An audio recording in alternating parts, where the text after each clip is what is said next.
I can speak to that.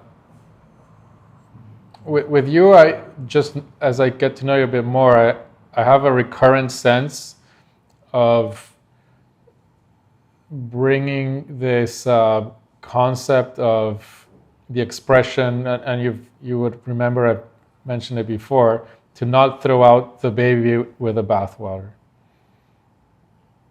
And so there is something that's essentially powerful in religion, in all religions, in the essence of it, and true, let's say.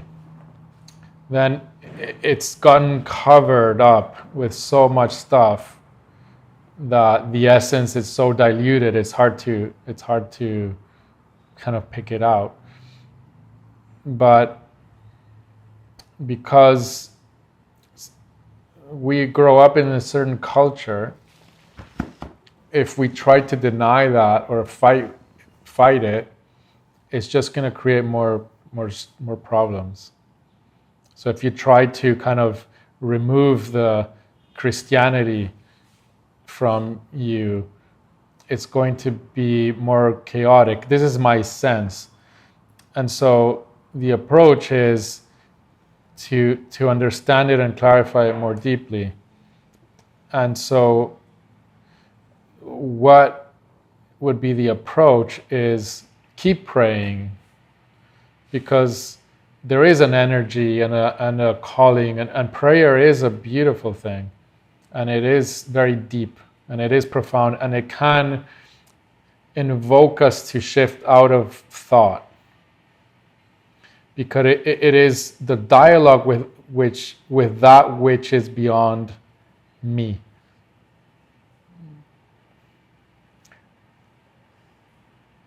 And that is what I was talking about with Julian around the relationship. And so first, to move out of me,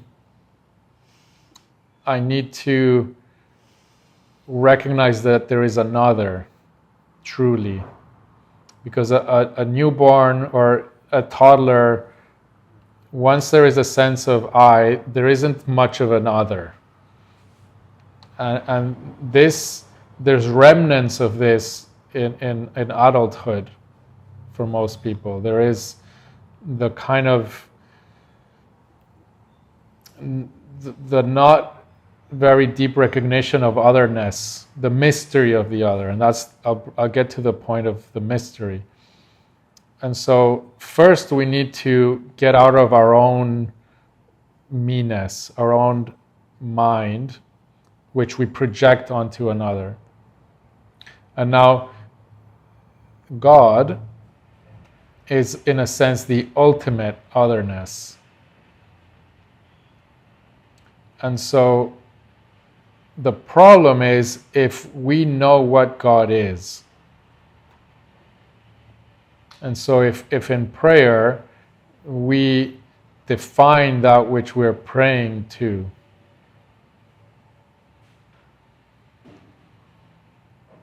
and that's what the problem of the religion that becomes, how do you say,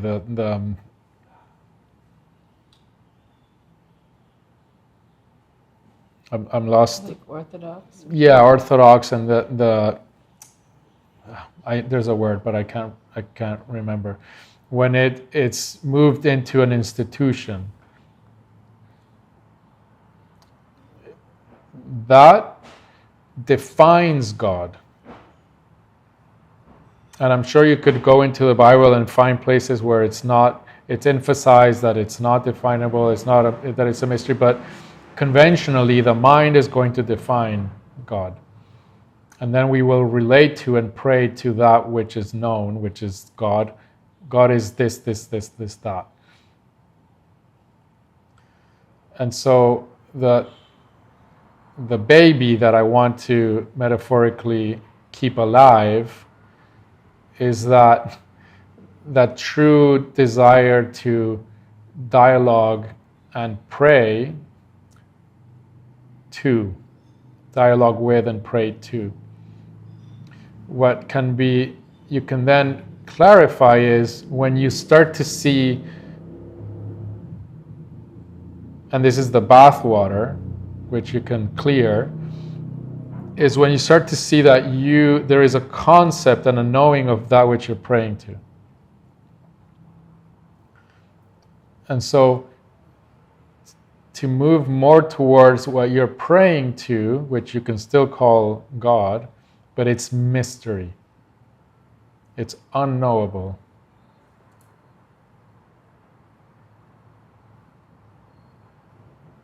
And so that also will change what you pray for.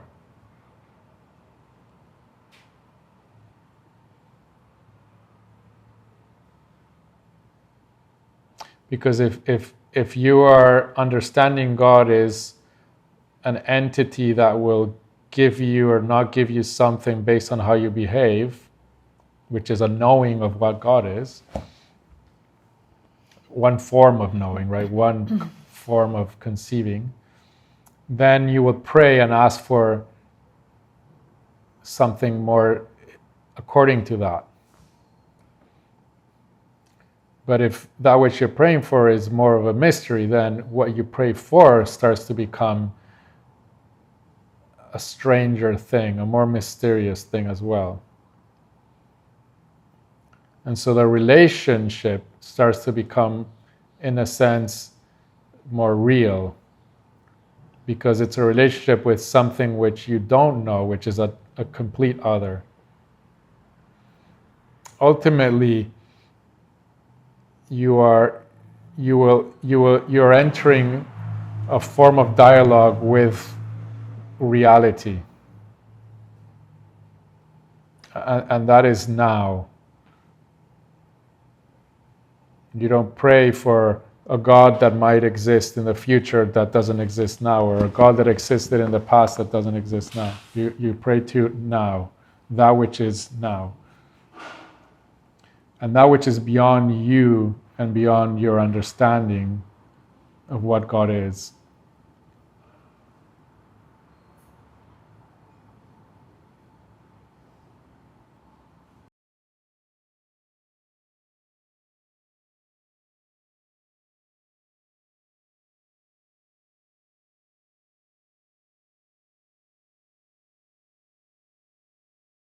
Yeah, because the universe is the creation, and what you should pray to is the creator.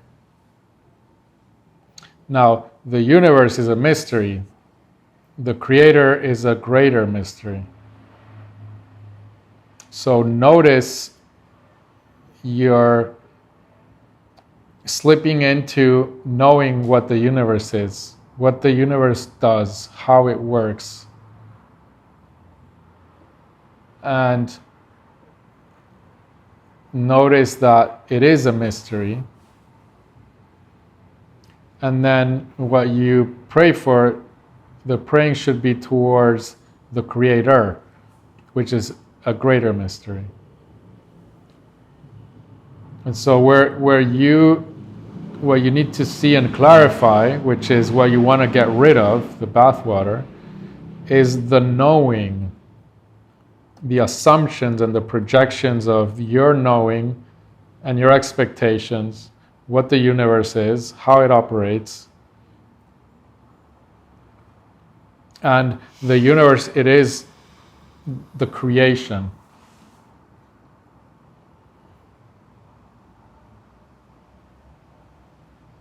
And so you don't pray to the creation, you pray to the Creator. In that relationship, you can recognize that they are not two.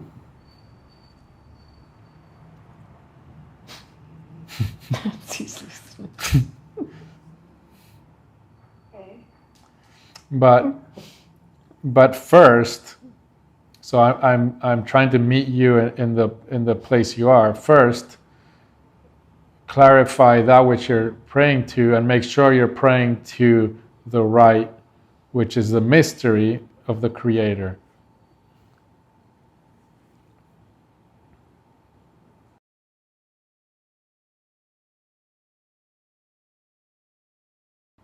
Well, depends on what you define as myself, because it actually is the same thing. But if you think you know what you are, you're again praying to the wrong thing.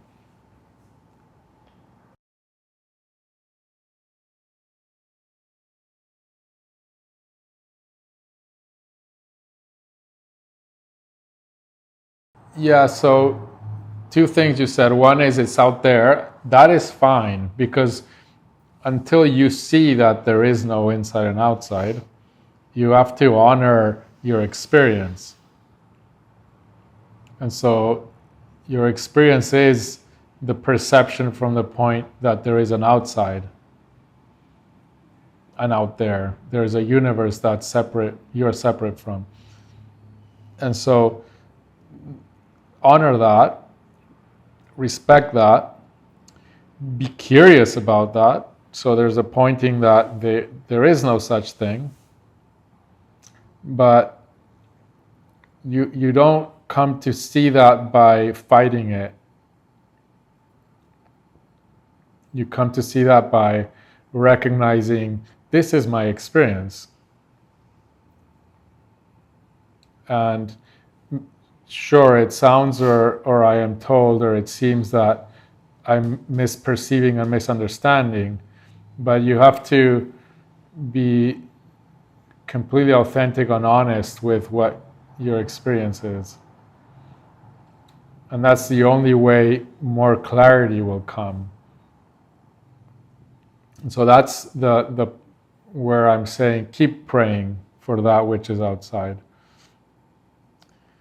But now what you pray for, I was saying, if you're praying for what you can get, you are praying to a universe or a God that you assume is interested in giving you something.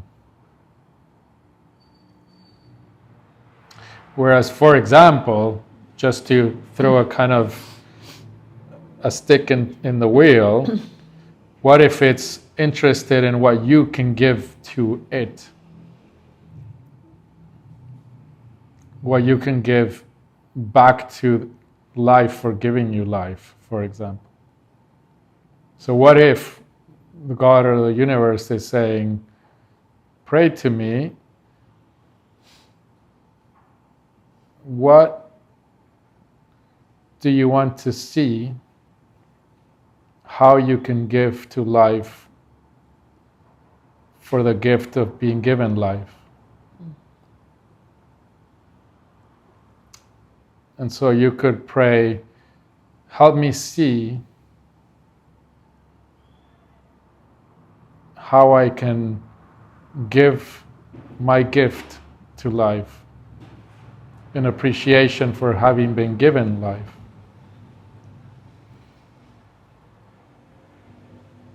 And that completely flips around the prayer.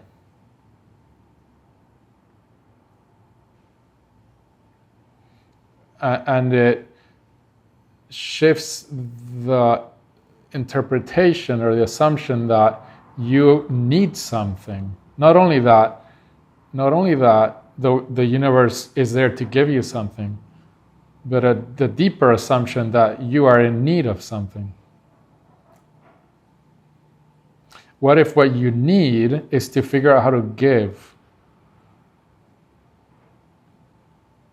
And God, the universe, life has already given you everything that it can give you.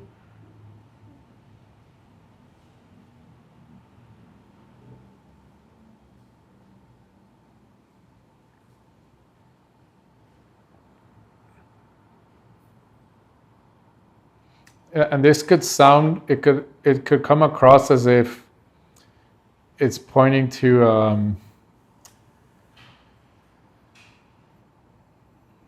something in you or that in us humans where we can get self-involved. And in a sense it does, but it actually points to that we are a lot more than what we think. And so to question the assumption that you are in need